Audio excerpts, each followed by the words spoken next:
Então agora nós vamos falar sobre os tipos específicos de memória, que seria a memória consciente versus a memória inconsciente, uma outra forma de dividir e classificar os tipos de memória. Memória explícita ou declarativa, relacionada ao conhecimento consciente, obtido geralmente com algum esforço. Pode ser de imagens visuais, palavras, conceitos ou eventos.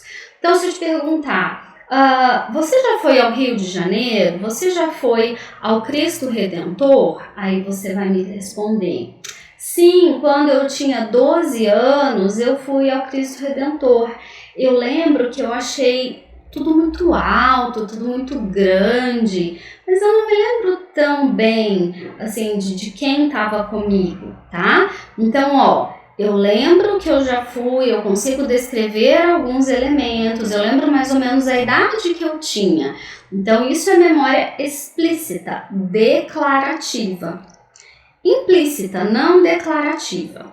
Tipo de memória que adquirimos e utilizamos sem que percebamos, sem consciência e geralmente sem esforço. Está envolvida nas sensações de familiaridade. Por exemplo, quando a gente está aprendendo a dirigir, o que a gente faz? Então primeiro eu entro no carro, coloco o cinto, piso na embreagem, né? Então eu coloco uma sequência de passos para aprender a dirigir, para recordar mais prontamente.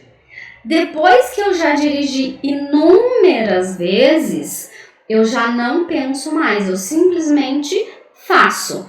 Aí se alguém falar assim, como que faz para ligar o carro? Boa pergunta, como que faz para ligar o carro, né? Ou um outro exemplo, estou aprendendo a bordar.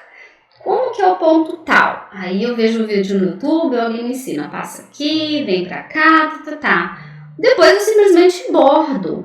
E alguém me fala, me ensina a bordar?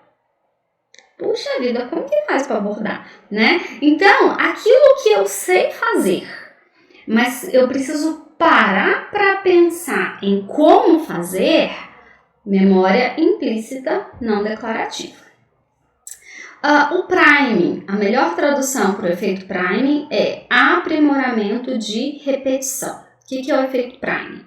Estímulos que já foram expostos ao sujeito de forma consciente ou não consciente são mais bem processados do que aqueles que nunca lhe foram expostos. O priming ocorre sem que tenhamos a sensação subjetiva de reencontro com o estímulo, reforçando a ideia de que ele é um mecanismo de memória implícita. Então, por exemplo, eu fiz algumas pesquisas investigando o efeito priming, foi bem interessante. Por exemplo, eu vi num artigo de internet os filmes que tiveram uma pontuação maior para evocar determinadas emoções.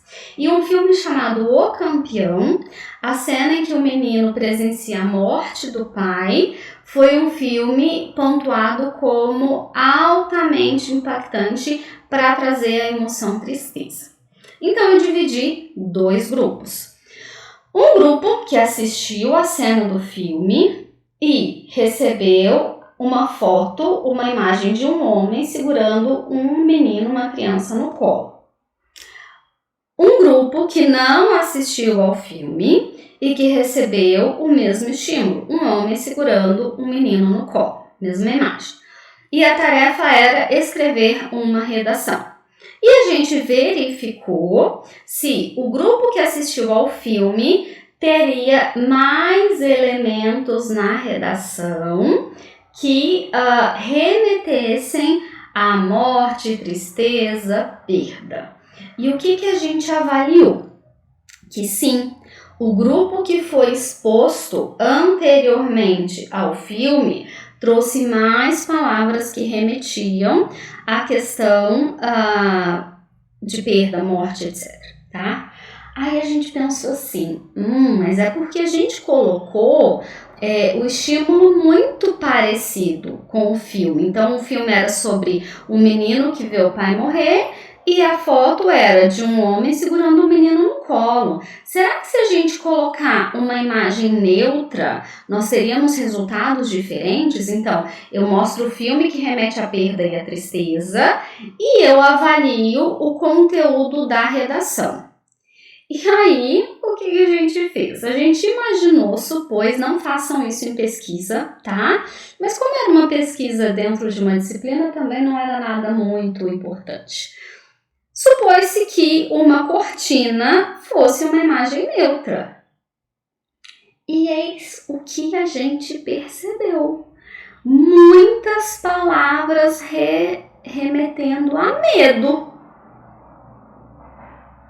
Sei lá, é porque as pessoas acharam que cortina lembra filme de terror, lembra pessoas escondidas, lembra susto, lembra... Enfim. E aí, então, nada a ver, né? Então, assim, achei bem interessante esse resultado porque o efeito Prime, ele teve um impacto, sim, mas aí no caso da cortina, o que a gente supôs? Que o efeito Prime, ou seja... ter sido exposto a muitos filmes de terror ou em que a cortina revela algo relacionado a medo, possa ter influenciado e que esse estímulo não foi efetivamente neutro, né? Então, o estímulo Prime é como se fosse uma preparação, é como se eu me lembrar, eu tenha sido exposto anteriormente a um estímulo e esse estímulo como que preparasse o caminho do meu cérebro em relação a outros. Por exemplo, vamos imaginar que a palavra manga na nossa língua ela tem dois significados. Um é a manga da camisa, da camiseta e outro é a manga fruta, tá? Vamos imaginar que eu tivesse mostrado um vídeo sobre frutas, não necessariamente sobre manga, mas sobre frutas. E aí eu colocasse a palavra manga e pedisse para a pessoa escrever uma frase com aquela palavra. As pessoas que assistiram ao vídeo sobre frutas tenderiam a fazer frases com a palavra manga remetendo à fruta e não à roupa. Tá? Então, Prime seria essa facilidade de acessar uma determinada rede, sem que eu tenha consciência disso. Memória de trabalho. Situa-se entre os processos e habilidades da atenção e os da memória imediata. É uma memória explícita, consciente, que exige esforço. É ativa e realiza operações mentais de modo constante. Permite manter e manipular informações novas, acessando-a em face às antigas. Então, memória de trabalho é aquela memória que mantém... Imagina como se eu pudesse ter um quadro em que eu fosse anotar ali as informações que eu preciso. Então, por exemplo, se eu te pergunto quanto que é 100 menos 72? Então, você vai precisar manter 100 menos 72 e colocar essas informações e adicionar, por exemplo, 100 menos 72 mais 7. Então, você tem que guardar essas informações enquanto você manipula a primeira operação, pensar no resultado para manipular a segunda operação. Então, a memória de trabalho é como se fosse a tela online. Quando eu tenho as informações no meu computador e que eu acesso uma tela, e aí eu mudo de tela. Então, a memória de trabalho, ela requer atenção, ela é consciente, ela requer um esforço constante, porque eu estou ativamente manipulando aquelas informações que estão ali sendo utilizadas num dado momento. Tais informações verbais ou visoespaciais, né, que trazem elementos da visão e do local onde eu me encontro, são mantidas ativas em operação online, geralmente por um curto período de tempo, poucos segundos até no máximo alguns minutos. Então lembra da memória de curtíssimo prazo, né, que se confundia um pouquinho com a memória de trabalho. A fim de serem manipuladas com o objetivo de selecionar um plano de ação e realizar determinada tarefa. O conteúdo mnêmico deve ser utilizado imediatamente sob alguma forma de resposta. Então, a memória de trabalho, aquelas informações que estão ali disponíveis, elas vão ser mantidas até que eu faça o uso daquela informação. Então, por exemplo, eu estou fazendo uma receita de bolo, aí eu li ali na receita, 4 ovos, 1 xícara de açúcar. Então, 4 ovos, peguei, quebrei, e 1 xícara de açúcar. Medi, coloquei. Então pronto, já coloquei os ovos, já coloquei o açúcar, essa informação sai da minha tela, da minha memória de trabalho. Eu olho de novo na receita e vejo novos ingredientes. Os novos ingredientes estão na minha memória de trabalho até que eu os adicione. Então, cumpri o objetivo, a informação sai da tela, digamos assim, da memória de trabalho. Como que eu avalio? Analisa-se a habilidade do paciente de prestar atenção e de se concentrar. Avalia-se a dificuldade em realizar novas tarefas que incluam a execução de várias etapas distintas em uma sequência após a instrução. Então, por exemplo, a gente tem uma tarefa do Minimental que é: pega este papel, dobre-o ao meio, coloque no chão. Então, a pessoa entendeu o que eu falei? A pessoa executou a informação? Então, por exemplo, ontem eu pedi para o meu filho, guarde essas 2 peças na última gaveta e essa peça única na primeira gaveta. Então, ele precisava armazenar as informações, qual peça em qual gaveta. E aí, guardou, colocou. Se eu perguntar para ele hoje, que peças eu te pedi para guardar em qual gaveta? Com certeza ele não vai se lembrar, entende? Então, a memória de trabalho eu posso avaliar pedindo um comando simples ou mantendo ou trazendo elementos que vão estar disponíveis para a execução de uma determinada ação. Que alterações que a gente pode ter na memória de trabalho? Todas as condições que afetam as regiões pré-frontais causam alteração da memória de trabalho. Elas ocorrem em distintas condições clínicas, mas sobretudo nas demências. Também pode estar comprometida na esclerose múltipla e no traumatismo craniano. Em quadros de psicopatologia, como esquizofrenia, TDAH, transtorno obsessivo compulsivo, também se verificam alterações da memória de trabalho. No envelhecimento normal, ocorrem frequentemente dificuldades de leves a moderadas na memória de trabalho. Então, vamos com calma.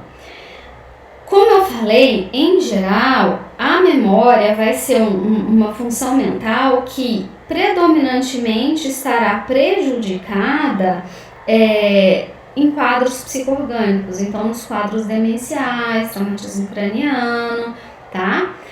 Nos transtornos mentais, TDAH parece meio óbvio, né? Especialmente se eu tenho o tipo predominantemente desatento, porque se a memória de trabalho depende muito da atenção, é um pouco óbvio pensar que se eu tenho um prejuízo na atenção, naturalmente eu teria um prejuízo na memória de trabalho.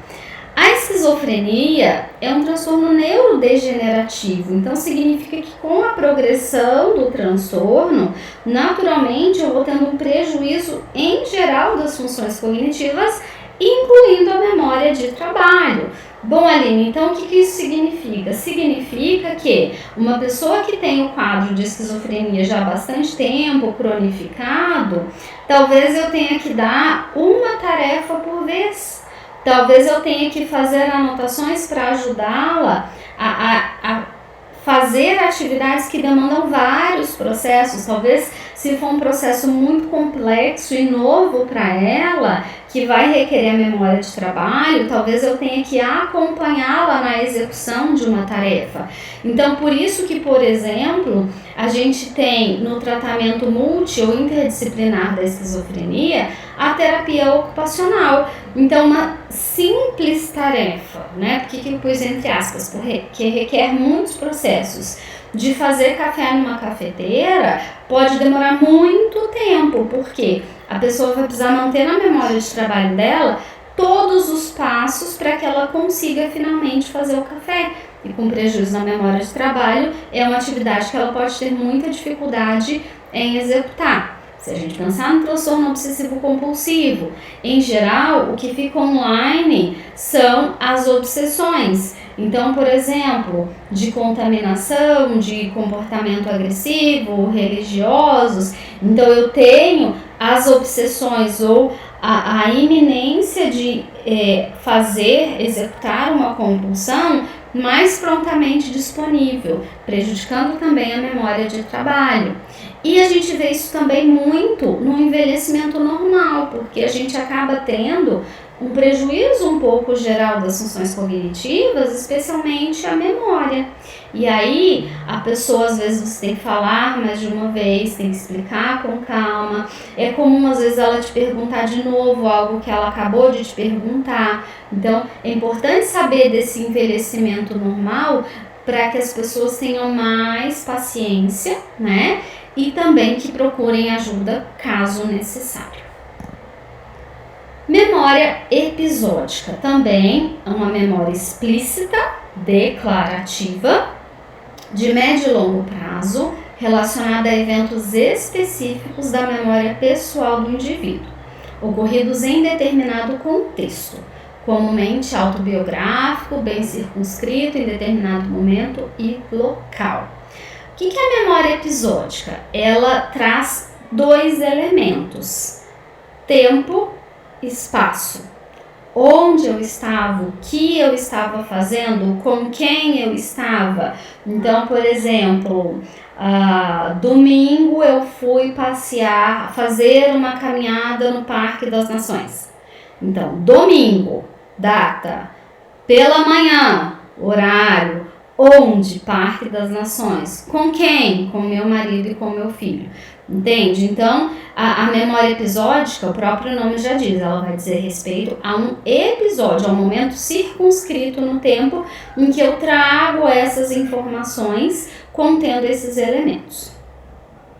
A perda da memória episódica obedece à lei de Ribot, que seria, primeiro eu perco os elementos recentemente adquiridos e depois os mais antigos. Então, por exemplo, num quadro demencial, a gente vê que a pessoa ela consegue falar muito bem de episódios da infância, da adolescência, do início da vida adulta, mas se eu perguntar o que ela comeu ontem, talvez ela não se recorde, embora esteja muito próximo no tempo. A memória episódica interage constantemente com a memória semântica, que a gente vai ver daqui a pouco, de conhecimentos gerais e conceitos, ver adiante, contrastando ou se articulando com ela. Então, por exemplo, daqui a 1 mês, ou daqui a 2 meses, ou daqui a 6 meses, é provável que eu não me recorde o que eu fiz no domingo, dia 30 de maio de 2021, né? Então, daqui a 6 meses, Aline, o que você fez no dia 30 de maio de 2021? Se não for um evento significativo, eu vou dizer, não sei, né? Especialmente se com frequência eu fizer esse tipo de programa. Então, essa memória episódica provavelmente vai se tornar a memória semântica. Aline, você já foi no Parque das Nações? Sim, já fui algumas vezes. O que tem lá? Tem isso, tem isso, tem isso. Então, quando eu falo que tem lá, eu estou falando de memória semântica. Quando eu estou falando que no dia 30 de maio de 2021 eu fui ao Parque das Nações com meu filho e com meu marido, eu estou falando de memória episódica. Então, as duas acabam se influenciando mutuamente. Em algum momento é provável que a memória episódica se torne memória semântica. Como que eu avalio a memória episódica? Eu posso pedir, contar uma pequena história para a pessoa e alguns minutos depois pedir que ela a reconte.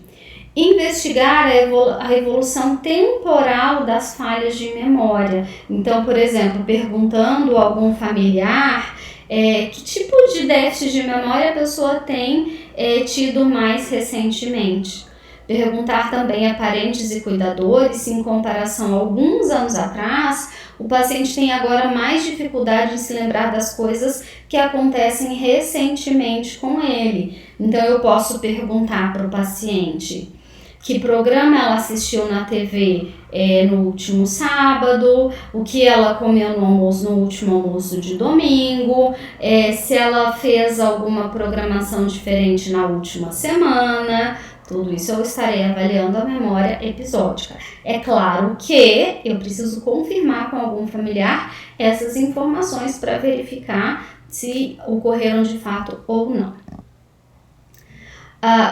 As alterações da memória episódica vão acontecer principalmente nos transtornos neurocognitivos, sobretudo na demência de Alzheimer. Síndrome de Wernicke-Korsakoff, que decorre do uso de substâncias de álcool por um longo período. Também é relatado o prejuízo da memória episódica em condições como esquizofrenia, transtorno dissociativo. Aqui a dificuldade é na evocação da memória episódica e na doença de Parkinson. Então veja que eu falei que nos transtornos neurocognitivos, psicoorgânicos, o prejuízo da memória ele vai ser mais importante. O transtorno dissociativo é o que antigamente era chamado de personalidades múltiplas. E aí, por que a memória episódica vai estar prejudicada? Vamos imaginar que eu tenha duas personalidades, só para simplificar. Uma é a Aline, a outra é a Maria, por exemplo. Aline, o que você comeu ontem no almoço? Se foi a Maria que estava ativa naquele momento, talvez eu não me recorde.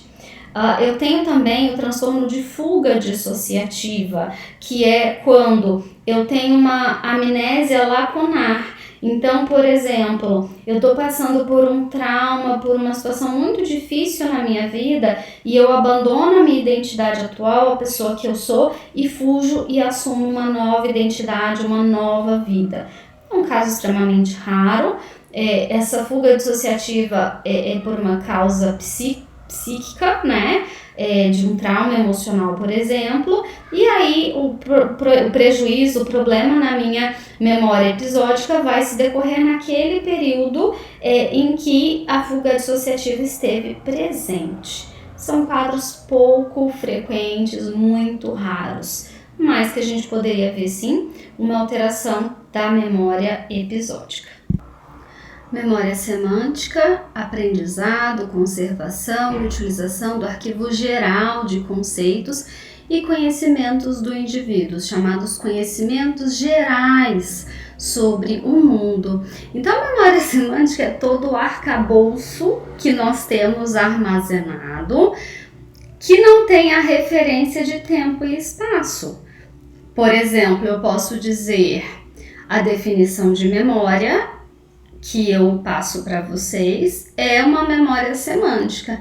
Agora, se eu disser no dia tal, quando eu tinha tal idade, em tal período da faculdade, eu aprendi com o professor X o que é memória ou qual a definição de memória. Então, a memória semântica, ela vai ser aquela memória desprovida do tempo e do lugar. Frequentemente é explícita. Dalgala Rondo cita aqui, ela eventualmente pode ser implícita. É um registro e retenção de conteúdos em função do significado que tem. Então, aquilo que a gente vai aprendendo ao longo da vida, as definições, os conceitos, de uma forma geral, acabam implicando na memória semântica. É um componente da memória de longo prazo que inclui os conhecimentos de objetos, fatos, operações matemáticas, assim como as palavras e o seu uso. Memórias episódicas são convertidas ao longo do tempo e por exposição repetida em memórias semânticas. Então é o que eu falei, a memória que um dia foi episódica, em que eu tenho uma clareza de quando, onde a informação foi captada, em algum momento ela acaba se tornando uma memória semântica. Avaliação. Verifica-se a dificuldade do paciente em tarefas como nomear itens cujo nome previamente ele sabia. Então, por exemplo, se eu coloco um abridor de latas na frente dele, ele sabe nomear, ele sabe dizer abridor de latas. Se eu mostro um celular, ele sabe dizer que aquilo é um celular. Pacientes com disfunções leves na memória semântica têm capacidade reduzida em testes de geração de palavras. Então, por exemplo, se eu pedir, escreva o máximo de palavras que você se recorde iniciando com a letra R. Então, quantas palavras a pessoa vai fazer? Né? Então, mais ou menos, a média seria de 12 palavras com uma determinada letra, uma letra que tenha um número mais comum de palavras. Então, em geral, a gente faz o teste com 3 letras, pedindo para a pessoa gerar essa lista de palavras, tendo aí uma média de 12 palavras por minuto. Alterações mais avançadas tipicamente revelam déficits na nomeação, isto é, são incapazes de dizer o nome de um item quando este lhe é mostrado e de descrever um item cujo nome lhe é apresentado. Também apresentam empobrecimento marcante de conhecimentos gerais. Então, quando a pessoa já está com um prejuízo mais importante na memória semântica, você mostra um objeto, pede ela para nomear, ela não consegue dizer o nome, ou você mostra o objeto e pede para a pessoa dizer para que serve e ela não consegue dizer a utilidade do objeto. Há um prejuízo importante da memória semântica na demência de Alzheimer e na demência frontotemporal. De novo, os prejuízos mais marcantes da memória vão ser trabalhados na área da neuropsicologia, especialmente no que tange a esses transtornos psico-orgânicos. A memória de procedimentos, memória automática e não consciente. Ela é implícita e não declarativa, mas pode ser explícita na fase de aprendizado. Então, aqui entram habilidades motoras e perceptuais mais ou menos complexas, por exemplo, andar de bicicleta, digitar no computador, tocar um instrumento musical, bordar, etc. Então, a maioria das pessoas que estão assistindo esse vídeo não são da minha época, mas antigamente se fazia curso de datilografia, antes mesmo dos computadores.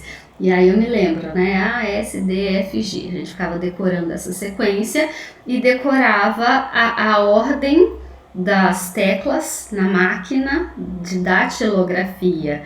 Então veja que enquanto eu estou aprendendo, a habilidade ela é explícita, porque eu preciso saber a sequência, a ordem. Eu me lembro uma vez também que, enquanto a universidade onde eu estudava estava de greve, eu fiz um trabalho temporário de atendente de telemarketing, né? E eu ficava decorando a sequência de passos daquilo que eu tinha que fazer. A primeira vez que eu fui fazer, fiquei muito ansiosa. Será que eu vou lembrar da sequência de passos? Pede ajuda para o supervisor. Lá pela 10ª vez já fazia com o pé nas costas, porque era basicamente o mesmo procedimento. Então, quando a gente está aprendendo, a gente precisa de bastante uso dos nossos recursos cognitivos, e quando a tarefa ela já está bem dominada, a gente já fez com muita frequência, então ela acaba se tornando implícita e não declarativa, e a gente faz sem ter que colocar muita da nossa atenção ali. Também habilidades visoespaciais, como a capacidade de aprender soluções de labirintos e quebra-cabeça. Então a gente já vai, depois de muitos quebra-cabeças e labirintos, a gente já vai tendo uma certa habilidade em relação às atividades. Habilidades automáticas relacionadas ao aprendizado de línguas, regras gramaticais incorporadas na fala automaticamente, decorar a conjugação de verbos de uma língua estrangeira. Então, da mesma maneira, quando nós estamos aprendendo uma segunda língua, especialmente se isso acontece na vida adulta, nós tendemos a ter muita dificuldade em relação a vocabulário, enfim, a como dizer, ao que dizer. Então a gente precisa pensar, o outro fala, a gente traduz, a gente pensa na resposta e aí responde.